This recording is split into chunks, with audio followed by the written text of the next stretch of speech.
transmitiendo desde la Ciudad de México. Urus Radio, una estación para compartir.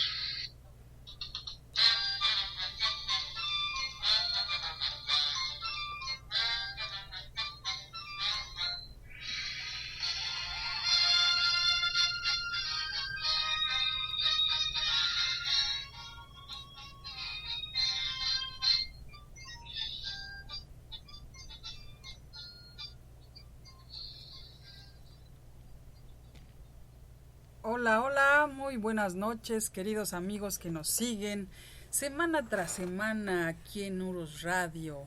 Estamos transmitiendo en vivo desde la Ciudad de México, hoy lunes 1 de julio de 2019. Los saludo, soy Doris y pues bueno, estamos en su programa de La verdadera historia de México, narrada de una manera única por el profesor Francisco Mendoza. Profesor, ¿cómo está? Buenas noches. Licenciada, buenas noches. Amigos que nos escuchan, muy buenas noches tengan todos ustedes. Buenas noches, profesor. Pues seguimos con esta serie de los grandes romances en la historia de México, profesor. Hoy ya con el programa número 5. Y todavía tenemos para unos 3, 4 programas más, licenciada. Ah, qué bien, qué bien. Pues bueno, nos quedamos con el tema de Maximiliano y Carlota, ¿no? ¿Con quién más? A ver, vamos a ver de quién más nos va a hablar, profesor. Bueno, la semana pasada habíamos anunciado que íbamos a platicar del mariscal Bazán o Bazaine, y Pepita Peña. Es una historia muy poco conocida y que, bueno, tiene muchas anécdotas alrededor. Y si nos da tiempo, platicaremos también de don Pedro Moreno y su esposa Rita Pérez de Moreno, que es toda una tragedia, realmente. Sí, de hecho ya nos había hablado un poquitito de ellos, pero qué bueno que lo vamos a retomar. Y pues déjenme presumirle, profesor, amigos, déjenme presumirles que seguimos rompiendo récord, profesor, de escuchas y de descargas. ¿Se acuerda que la semana pasada, bueno, nos quedamos en 530, uh-huh.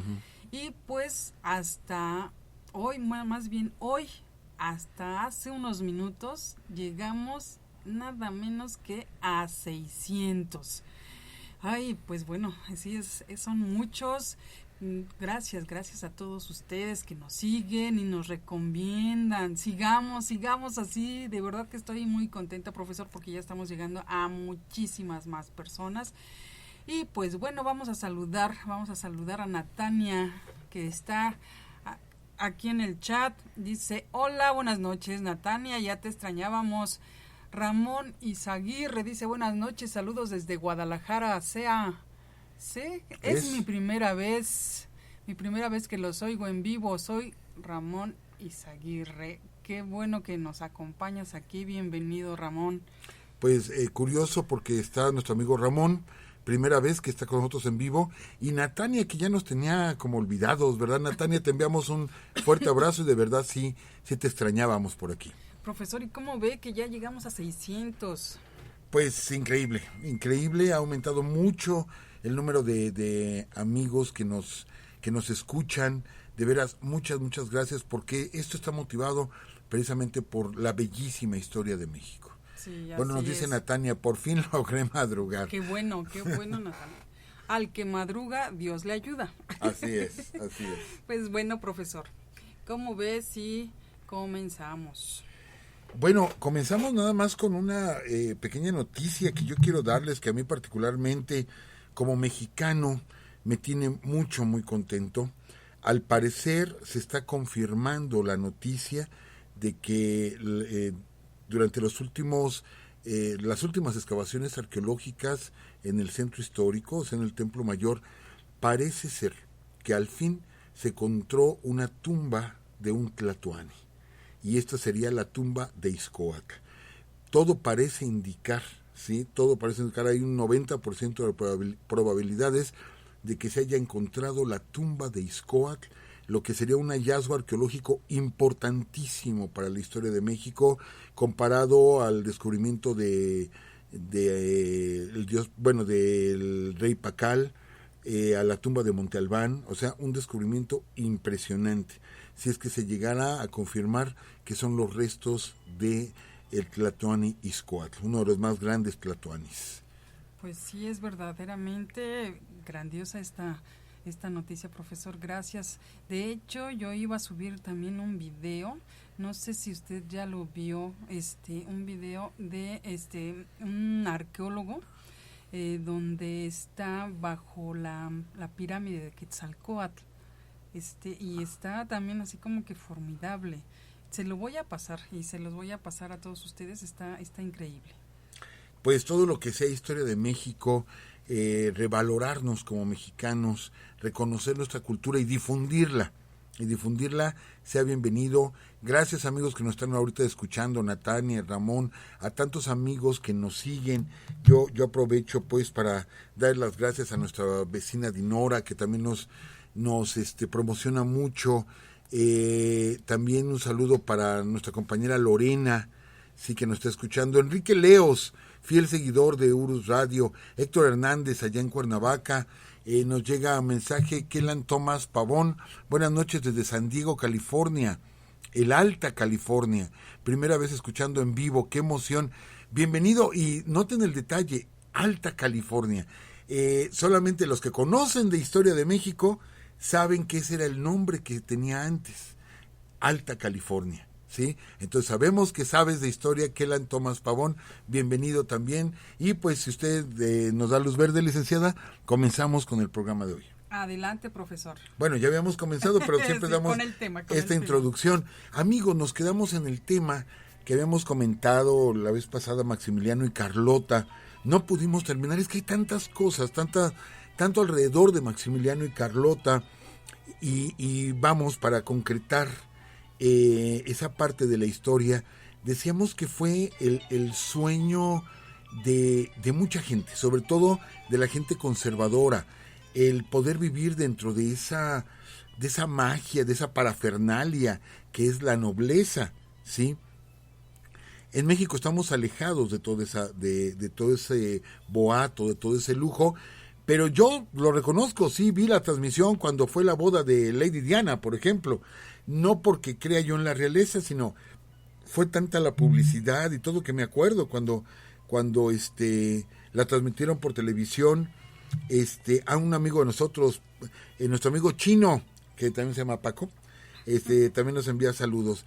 Bueno, y cómo vive todavía la nobleza en Europa, ¿no? Insisto, dentro de ese lujo, dentro de ese oropel. Y en México era lo que estábamos esperando. Cuando la emperatriz Carlota empezó a nombrar a sus damas de compañía, la gente se peleaba. Las mujeres se peleaban por tener el honor de ser dama de compañía en la corte de Carlota, ¿sí? No se diga Maximiliano que hace su viaje en el Novara cuando viene para México, y que todo el tiempo se la pasó dibujando los uniformes de toda su corte, el del mayordomo, el del limosnero real, porque hay un cargo de limosnero real y es un cargo muy alto, en fin, de sus soldados, de su guardia personal. Él venía emocionado con todo ese, insisto, todo ese boato que hay alrededor, ¿sí?, de una corte europea. Y bueno, platicábamos la vez pasada que eso se vino a dar de alguna manera después con doña Carmelita Romero Rubio y Porfirio Díaz, que se vivió esa parte realmente de México por la tragedia que vivió Carlota y Maximiliano, 3 años aquí, que terminó en el Cerro de las Campanas, y ella en un castillo, encerrada, debido precisamente a la locura. ¿Qué sucede? Platicábamos del gran amor de Maximiliano, platicábamos de varios detalles, y nos faltaba por comentar lo siguiente. Cuando muere Maximiliano, a él le dan la noticia de la muerte de la emperatriz Carlota. Era falso, solamente fue como un paliativo. O sea, varios autores no lo consignan, otros sí lo consignan, de que se le dio esa noticia como para que se fuera más tranquilo, ¿sí? Decir, bueno, acaba de morir mi esposa, pues me voy yo tras ella. Pero se les olvidaba o no sabían que pues su verdadero amor pues no era precisamente la emperatriz Carlota, ¿sí? Sino María Amelia de Orleans. Y entonces Carlota va a Europa, de hecho se entrevista con el Papa, pero ya muestra signos de locura. Carlota bebe de las fuentes de la gloria, bebe agua de la fuente de Trevi, porque piensa que la van a envenenar. De hecho, consigue una gallina, Carlota, y Carlota solamente comía huevos de esa gallina que siempre la traía ella abrazada, para evitar que la fueran a envenenar, porque decía que Napoleón III la quería envenenar, ¿sí? Ella pasa una noche en el Vaticano y supuestamente es la única mujer que ha pasado una noche en la residencia de San Pedro, precisamente por el miedo que ella tenía de estar fuera, porque fueran a atentar contra su vida. O sea, la locura de Carlota la pierde por completo, y ella seguía preguntando por su Max, ¿sí? Y platicando de Max, no sabemos realmente si ella lúcidamente se pudo enterar de la muerte de Maximiliano. Hay algunos autores que dicen que sí se enteró en momentos de lucidez, hay otros que dicen que ya no recuperó la cordura Carlota y que pues nunca se dio cuenta realmente de la muerte de Maximiliano. Y estos autores lo que dicen es que las últimas palabras de Carlota, ya en el siglo XX, pues fueron dirigidas precisamente a Maximiliano de Habsburgo. Amigos, por ahí hicimos una vez un programa donde se menciona la posibilidad de que Maximiliano no hubiese muerto en el Cerro de las Campanas, sino que a raíz de un juramento que hacen los masones de que no pueden atentar contra la vida de otro masón, pues había urdido un plan Benito Juárez para salvar a Maximiliano. Había podido escapar a Tamaulipas y ahí en Tampico abordar un barco que lo llevaría a Sudamérica. Estaría unos días en Chile, o sea, dio vuelta por el Estrecho de Magallanes, vuelve a subir la costa americana hasta llegar a la República de El Salvador, donde él tomaría el nombre de Justo Armas. Amigos, y me gustaría mucho, si me lo autoriza la licenciada, poder compartir una foto personal cuando tuve la oportunidad de estar en la República de El Salvador, buscando y encontré a las personas que están haciendo la investigación sobre don Justo Armas, y tengo una foto con ellos precisamente en el Panteón Municipal de San Salvador, justo en la tumba de don Justo Armas. Tuve la suerte de estar ahí junto a su tumba y platicar con las personas que hacen esta investigación. Y bueno, lo que sí se ha podido comprobar hasta este momento es que el cuerpo que está ahí enterrado de Justo Armas es un Habsburgo.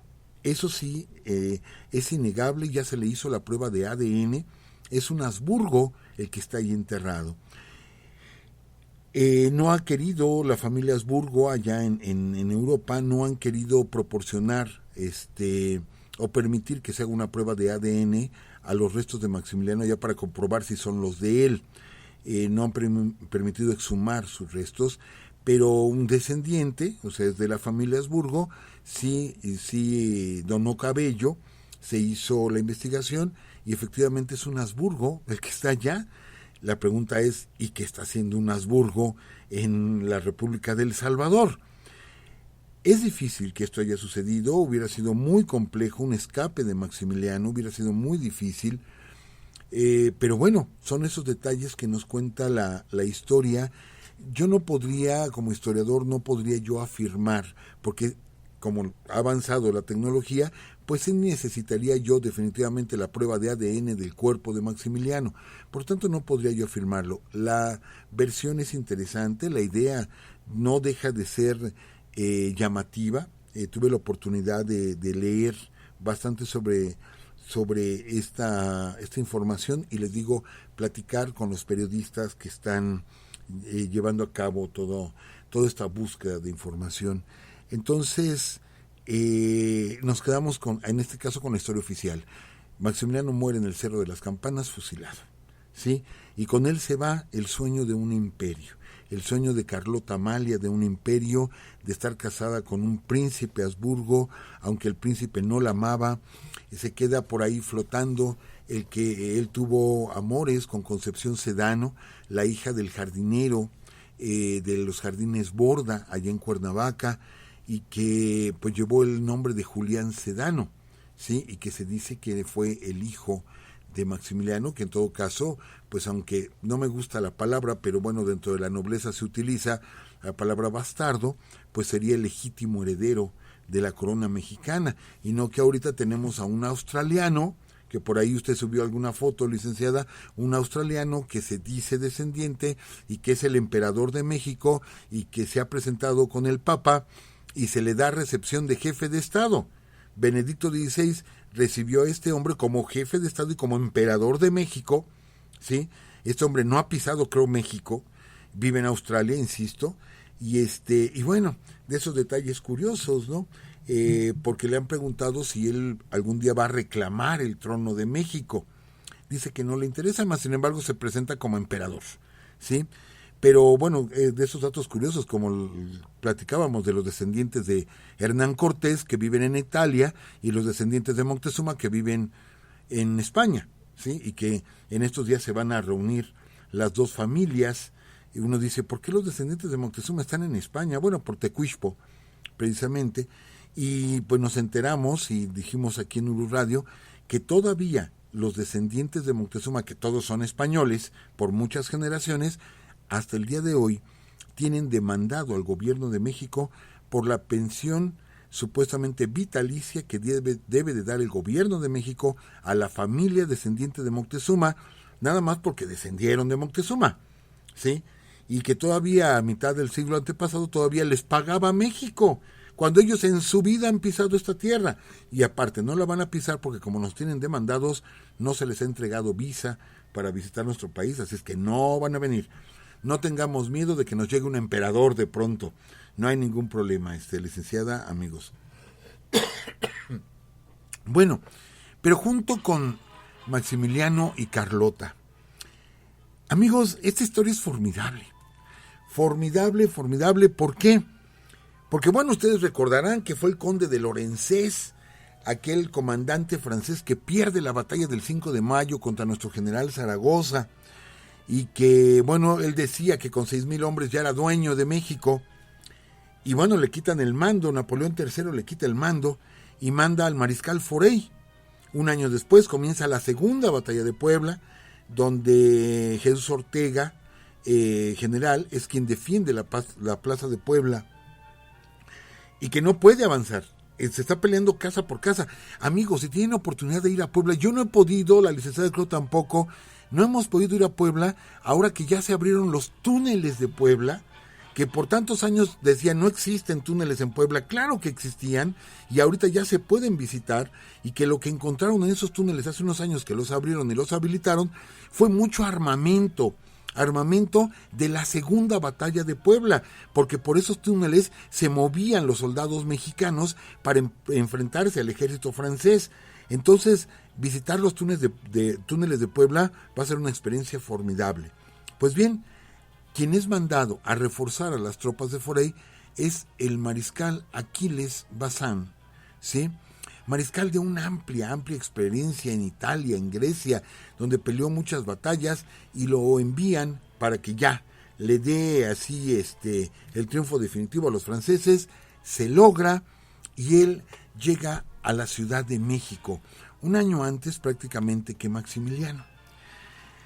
Amigos, aquí comienza esta historia, porque pues era el comandante de las tropas francesas que estaban invadiendo México y que seguían luchando contra las tropas republicanas juaristas, ¿sí? Y va a llegar Maximiliano y Carlota. Pues bien, resulta que cuando llega Maximiliano y Carlota, él vive en la antigua casa de los condes de Buenavista. ¿Qué es esto, amigos? Quienes conocen la Ciudad de México, les puedo decir, es el Museo Nacional de San Carlos, ¿sí? Donde está la Academia de San Carlos, que es nuestra Academia de Pintura, que es un edificio precioso que sigue en pie. recuerdo a Guillermo Tovar de Teresa que decía que las antigüedades también se tienen que ganar la vida. Pues nuestro precioso Museo de San Carlos se gana la vida teniendo una colección excelente de pintura europea y pintura mexicana. Bueno, pues esa casa fue donde estuvo el mariscal Bazán, que anteriormente fue casa de Santana, ¿sí? Y que bueno, ahora la tiene el mariscal, y que cuando llega Carlota y Maximiliano, una polaca que venía con ellos acompañándolos, se entera de que en esa casa, óiganlo amigos, óiganlo licenciado, se practicaba un escandaloso baile en fiestas que organizaba el mariscal Bazán, que atentaba contra la moral y las buenas costumbres de la época, ¿sí? Y lo denuncia. Se bailaba el can-can. Ajá. Sí, se han de haber reído varios de nuestros amigos, pues sí, efectivamente era un baile que escandalizaba en ese tiempo, que realmente no se llama can-can, sino se llama Vals de la Alegría Parisien, es el nombre correcto, pero se le quedó como mote lo de can-can. Pues ahí se bailaba en estas fiestas escandalosas que organizaba Bazán, pero después organiza una fiesta para recibir al emperador y a la emperatriz. En esta fiesta llega una jovencita, él tenía 54 años, y llega una jovencita de 17 años, ¿sí? Llamada Josefa Peña, y que venía a ser descendiente, familiar. Su tía había sido esposa del general Gómez Pedraza, que fue presidente de México. O sea, venía de una familia muy acomodada aquí en México.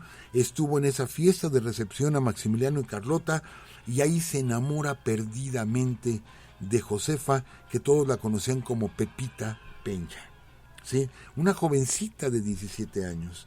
Entonces se enamoran. Dicen que el mariscal era muy alto y muy obeso, no tanto obeso, muy robusto, y que lo veían pues en su caballo haciendo como suertes y piruetas, muy adolescente, ¿verdad? Frente a la casa de Pepita, la empieza a cortejar y Pepita lo acepta como marido. Bueno, estamos hablando, amigos, de ese lujo, de ese oropel, como lo mencioné hace rato, alrededor de Maximiliano y Carlota. Bazán era el jefe de las Fuerzas Armadas francesas, y cuando Carlota y Maximiliano no estaban en la Ciudad de México, él era el gobernador, él era el emperador, por así decirlo. Entonces Pepita de la Peña se convierte en la emperatriz. A falta de Carlota está ella directamente, ¿sí? Entonces Maximiliano, como regalo de bodas, le regala la casa que él estaba habitando, y les dice: si un día ustedes se van, ¿sí?, nosotros les vamos a dar 100,000 pesos, porque pues no se pueden llevar la casa, ¿verdad? Entonces el gobierno, el imperio, recupera la casa, y a ustedes les vamos a dar 100,000 pesos en oro, que era una cantidad enorme, ¿sí? Claro, Maximiliano prometía, pues no pagaba de su bolsa, ¿verdad? Entonces, pues él, qué fácil prometer. Entonces dice: les vamos a pagar 100,000 pesos. Bueno, poco después llegaría el mensaje de Napoleón III, donde le dice a Bazán que las tropas francesas se deben de ir retirando poco a poco de México, porque necesita a sus tropas para la guerra inminente contra Prusia, ¿sí? Y Bazán empieza a retirarse. Para esto tiene un hijo con Pepita Peña, comienza a retirarse, se va a Carlota, él quiere convencer a Maximiliano de que también se retire. Que por cierto, esta boda, la semana pasada no tenía bien un dato, pero ahorita ya lo confirmé. La boda que se realiza en la capilla que antes existía en el Palacio Nacional, que ya no existe, es la boda precisamente de Bazán y de Pepita Peña. ¿Y quién los viene a casar? Pues ya hablamos de él la vez pasada: Pelagio de la Bastida y Dávalos, ¿sí? Este verdadero traidor a la patria es quien los viene a casar. Pero bueno, empiezan a retirarse. Maximiliano decide quedarse, se va el mariscal, llega con Napoleón III y con la reina Eugenia. De hecho, llega con su hijo, con un hijo mexicano, México-francés o francés-mexicano. Es más, la reina Eugenia recibe a Pepita Peña, la recibe hablando en español. Amigos, imagínense ustedes, o sea, una mexicana, sí, de una familia acomodada, pero de pronto estar casada, ¿sí?, con el jefe de las Fuerzas Armadas invasoras, ser la segunda en el poder, y ahora irse a Francia y que la reciba nada más y nada menos que Napoleón III, y que la reina le hable en español.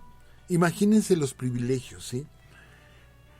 Napoleón III manda a Bazán cuando se viene la guerra contra Prusia, en 1870, lo manda a pelear, y él comete uno de los peores errores militares de la época, organizando una retirada en el frente que nada más y nada menos le cuesta el trono a Napoleón III.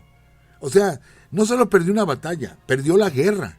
Bazán, que había llegado así como que bien salsa aquí a México, perdón por las expresiones luego coloquiales, llegó bien salsa aquí a México, pues allá en Prusia, unos años después, comete un error garrafal, pierde la batalla, pierde la guerra, y Napoleón III pierde el trono de ese tamaño.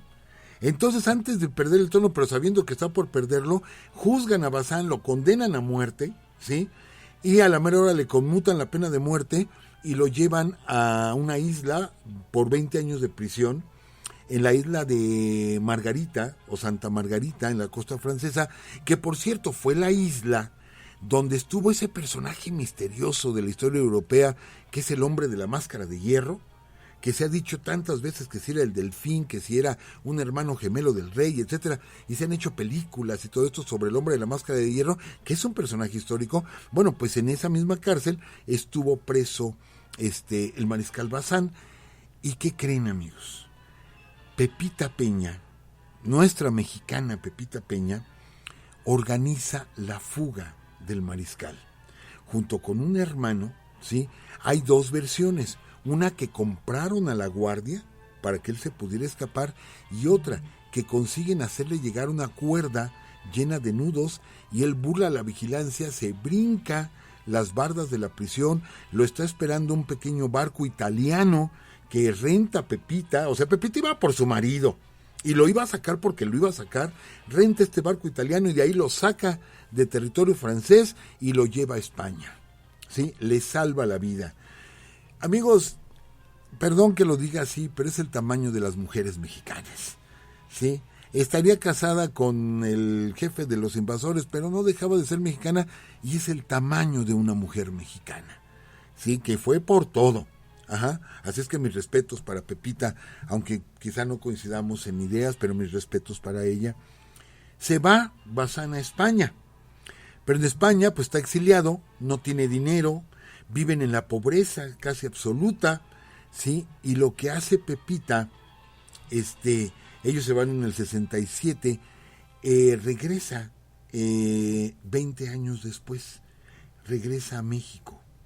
De hecho, al principio no se sabía de su regreso, pasa desapercibida, ya nadie se acordaba de ella, gobernaba Porfirio Díaz, y se sabe de ella precisamente cuando demanda al gobierno de México. Acuérdense, amigos, lo que les conté que le dijo Maximiliano: si ustedes se van, yo les doy 100,000 pesos a cambio de la casa, en oro. Y ella demanda al gobierno de México para que le paguen los 100,000 pesos que le había prometido Maximiliano. Obviamente, tenemos un gobierno republicano, estaba Díaz en el poder, pues obviamente ni el caso le hicieron a Pepita Peña. Ella vende algunos bienes que le había heredado su tía, la que les digo que fue esposa del general Pedraza, que fue presidente de México. Vende algunos bienes, con esto le envía dinero a su esposo, al mariscal Bazán, allá en España, pero Pepita no regresaría jamás, ¿sí? A España, no volvería a ver a su esposo. Su esposo murió poco tiempo después, y en la última carta que le escribe, que le llegó a Pepita, la firma como el gran amor de su vida, o la menciona Pepita como el gran amor de su vida. Y muere en la pobreza el mariscal Bazán. Por ahí del año 1900 muere también Pepita Peña, y es enterrada aquí en el Panteón Francés, en la tumba precisamente de Manuel Gómez Pedraza, del expresidente de México, que está ahí. Ahí está precisamente esa mujer enterrada.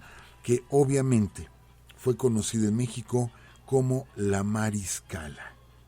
Y por eso tuvimos el cine Mariscala, etcétera, la colonia Mariscala, todo eso en recuerdo precisamente de Pepita Peña, ¿sí? Que quién lo diría, en la historia se convertiría en la esposa, ¿sí?, de quien encabeza las tropas invasoras de México. Que bueno, es como el caso de la Malinche, que pues obviamente yo insisto, yo estoy en contra de la actitud de la Malinche, pero no dejamos de reconocer que pues fue un gran amor el que ella tuvo por Hernán Cortés, sí, muy impactada por Cortés, pues así fue Pepita, se enamoró de un extranjero y fue capaz de todo por estar con él y por ayudarlo. Y bueno, sería lo que platicaríamos de ellos, y nos vamos a regresar un poquito, perdón que lo diga, a lo mejor no es la manera propia de hablar, de decir los tamaños de una mujer mexicana. Lo digo obviamente con todo respeto y con toda admiración a nuestras mexicanas, porque han dado muestras de una gran gallardía, de un gran amor a la patria, y estamos hablando de muchas mujeres que han pasado desapercibidas en nuestra historia, desgraciadamente, y que hemos hecho aquí programas, ¿no?, de mujeres en la revolución, mujeres en la independencia, y que hemos platicado, y ya habíamos tocado el tema de esta gran mujer mexicana, pero desde el punto de vista como más bélico, ¿sí? Pero ahora hablaremos más de la parte romántica. Hasta ahorita nos hemos movido siempre en el siglo XIX, porque aparte vivíamos el romanticismo aquí en México, y así como fue Guadalupe la que consiguió que González Bocanegra escribiera el himno nacional, así como la Mariscala se casa con el invasor y lucha por él, así como Carlota se vuelve loca por perder un imperio y perder a su marido, así de varias historias que hemos platicado, pues tendremos que ver a doña Rita Pérez. Rita Pérez, esposa de don Pedro Moreno. Estamos hablando del año de 1814, amigos. Ya había muerto Hidalgo, Allende, los primeros conspiradores, ya habían muerto, y ahora era el auge del general Morelos, de los Galeana, de Matamoros, etcétera, era el auge de ellos que peleaban en el sur de México, pero en la zona del Bajío, quien se va a levantar en armas es un criollo, es una gente que tiene dinero, ¿sí?, pero que cree en nuestra independencia. Su esposa también viene de una familia pues más o menos acomodada. Esto lo comento porque, amigos, porque a pesar de que ellos tenían, por así decirlo, la vida resuelta, don Pedro Moreno es dueño de 3 haciendas, por ejemplo, tienen la vida resuelta, lo que más los mueve es el anhelo de libertad de nuestro pueblo. Ellos se casan muy enamorados, tienen 6 hijos en total, tienen 6 hijos, de hecho, esta parte de la historia es cuando tienen 4 hijos, don Pedro Moreno decide lanzarse a la lucha en pos de la independencia, lo platica con Rita, ¿sí? Y Rita nunca dudó y decide también unirse a su esposo y luchar por nuestra independencia. Amigos, la independencia, cuando nos la platican en la escuela, pues nos dicen, sí, la batalla de Aculco, la batalla de Puente de Calderón, o sea, alguna que otra batalla importante, y se menciona así. Pero hemos platicado aquí de varios hechos de nuestra independencia que no están consignados en los libros oficiales y que realmente delatan ese amor, ese pelear con una rabia por conseguir, insisto, nuestra independencia, que impresiona a cualquiera, ¿sí? Tanto mexicanos como mexicanas, hombres y mujeres. ¿Por qué les menciono esto? Porque Rita Moreno nunca tomó un arma, nunca se le vio un arma en la mano, pero siempre acompañó a su esposo en todas las batallas, y ella era la que organizaba el hospital para todos aquellos insurgentes que resultaran heridos. Ella organizaba los alimentos, ¿sí? Ella organizaba la atención de las enfermeras, ella organizaba toda esa parte de logística, la hacía Rita ¿sí? Al lado de su esposo, de don Pedro. Bueno, hasta que en alguna ocasión, de pronto una de sus hijas, la mayor, si mal no recuerdo se llamaba Margarita, no estoy muy seguro ahí, es hecha prisionera por el ejército realista. Por eso les digo que se peleó con todo en la guerra de independencia, ¿sí? Es hecha prisionera y le ofrecen a Pedro Moreno y a Rita, ¿sí? La libertad a cambio de que ellos depongan las armas.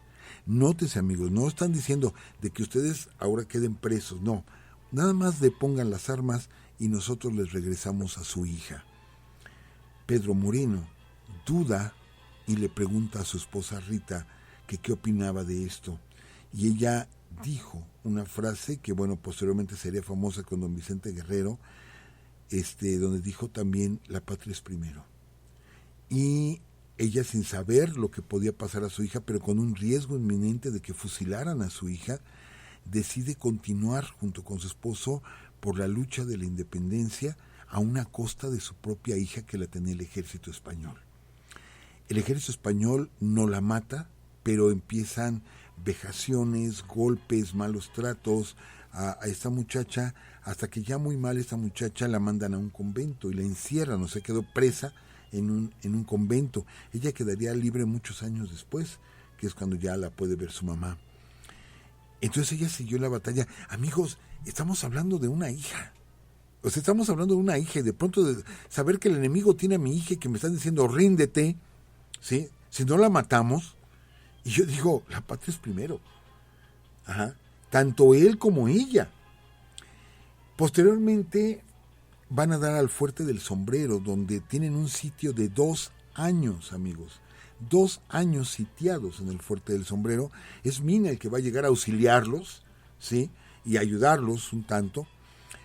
Mandan a Pedro Celestino Negrete, que ¿se acuerdan que mencionamos la semana pasada a Pedro Celestino Negrete, que después sería presidente de México?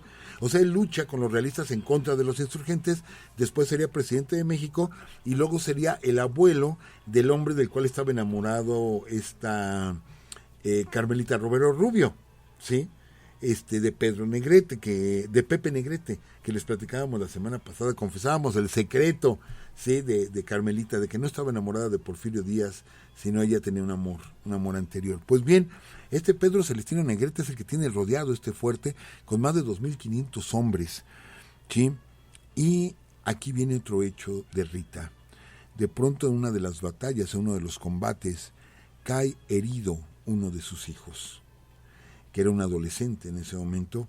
Llevan su cuerpo, pero junto con él llevan el cuerpo de otras personas que estaban malheridas, y ella sabía, ¿sí? Al ver las heridas de su hijo, sabe que su hijo no se va a salvar, que su hijo va a fallecer, y se voltea, lo deja y se dedica a atender a los que sí puede ella salvar, que eran otros hombres, y ahí junto a ella, ¿sí? Y ella observándolo, pero sin poder hacer nada, y atendiendo a otras personas, ve morir a su hijo, ¿sí? O sea que ofrenda un hijo, así directamente, ofrenda a un hijo por seguir en la lucha de independencia, ¿sí? Posteriormente, ella, bueno, está embarazada, tiene un bebé muy pequeño y bueno, luego se embaraza. Cuando intentan escapar del Fuerte del Sombrero, pero intentan escapar por el lado más difícil, pues sí, pues era la única oportunidad que tenían, y era irse deslizando con una cuerda, y Rita dice: yo no puedo hacer eso, porque aparte está embarazada, ¿sí? Se escapa Pedro Moreno, se escapa Mina, y ella decide quedarse a resistir y entregarse. Dice: yo como mujer, y yo no disparo, pues no les hago tanta falta. Efectivamente la toman presa los españoles, que no tuvieron piedad con ella, la encierran en la cárcel de León, Guanajuato, ¿sí? Ahí nace su hijo, que al poco tiempo muere por hambre, su hijo recién nacido. Y el niño, que tenía 1 año de edad, muere también, ¿sí? A causa del hambre y del frío ahí en la cárcel. Y ella se mantiene, o sea, se le mueren 3 hijos y aparte tiene una hija secuestrada, Solamente le quedan 2 niñas. Ajá. Ahí se entera de la muerte de Pedro Moreno, que alcanzó a escribir una carta de despedida para su esposa, pensando o calculando que lo iba a sobrevivir, donde le habla del amor que debe de enseñarle a sus hijos por la patria, por México, y habla del amor que siente él por ella. Pedro Moreno le cortan la cabeza, la ponen en una lanza. De hecho, Pedro Moreno muere luchando. A Mina sí lo capturaron y luego lo fusilaron. Ella es liberada en 1819, pero todos sus bienes se le confiscaron. Vive en la miseria, ¿sí? Vive en la miseria. Ella muere hasta 1861, olvidada por el gobierno de México. Todos los gobiernos que pasaron, Santana, Gómez Farías, díganse liberales o conservadores, olvidaron a doña Rita Moreno, que entrega 3 hijos. Se recuperó a su hija secuestrada, pero entrega 3 hijos a la causa de la independencia, y a uno lo ve morir a un lado de ella. Y muere ella haciendo tortillas. Puso una pequeña tortillería que atendía junto con sus hijas, y vivió pues prácticamente en la miseria. Solo con la venta de tortillas se podía sostener doña Rita Pérez de Moreno. Muere en 1861, de recién terminada la Guerra de Reforma. De hecho, cuando se consuma la independencia, pues nadie se acordó de ella, ¿sí? Ni ella fue a pedir, oigan, yo quiero que me den algo porque yo luché, porque yo peleé. Nunca pidió ella nada.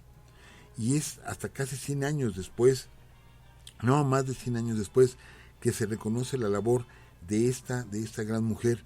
Sus restos están allá en Jalisco, y los restos de su esposo en la columna de la Independencia, y hay muchos que proponen, junten los restos, porque realmente se amaron estos 2 grandes personajes de nuestra historia, don Pedro Moreno y doña Rita Pérez de Moreno.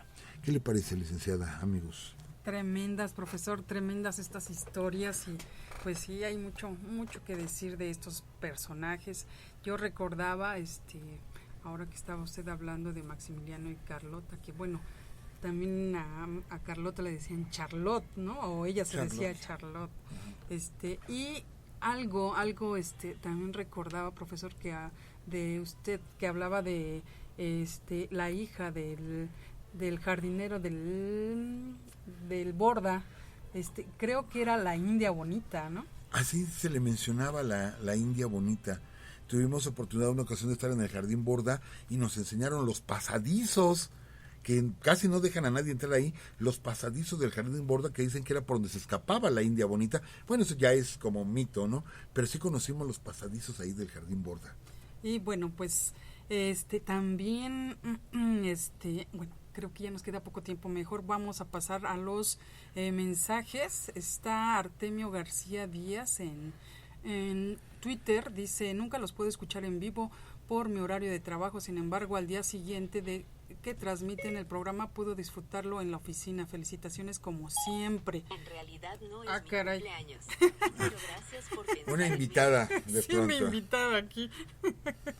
Ay, bueno. Y también está Dan Chávez, dice: apreciados maestros Doris y Francisco, son en verdad un programa excepcional. Ojalá y su programa fuera difundido y reconocido por ser único en su tipo. Gracias infinitas por tenerlos entre los que valoramos la historia bien contada y dicha con veracidad.